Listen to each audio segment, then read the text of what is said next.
কি ব্যাপার রে? অত ডিস্টার্ব করিস কেন তোর বাবাকে? মার খেয়েছিস কখনো? ডান্ডা দেখেছিস? বুঝতে পারছিস কি ব্যাপার? কেন তোজোকে অত কামড়াচ্ছিস? কেন ডিস্টার্ব করছিস তোজোকে বল? আর করবি? হ্যাঁ, আর করবি? আর করবি? এই ঠ্যাঙার বাড়ি মারবো, একদম ফাটাস ফাটাস করে দিয়ে দেবো। লুকিয়ে বসে আছে, কেউ দেখতে পাবে না ওনাকে। একদম ডিস্টার্ব করবি না, একদম একদম ডিস্টার্ব করবি না। আবার আবার বকা হচ্ছে। যা বলবো তাই শুনবি। বস এখানে, বস বস বস এখানে।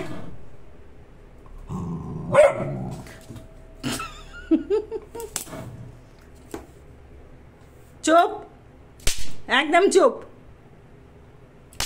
একদম চুপ, শুনেছ? আর যদি কখনো তোজোকে ডিস্টার্ব করেছো তাহলে এটার বাড়ি পট পট করে মারবো, আমি বলে দিলাম কিন্তু। খুব সাবধান, বদমাইশ ছেলে।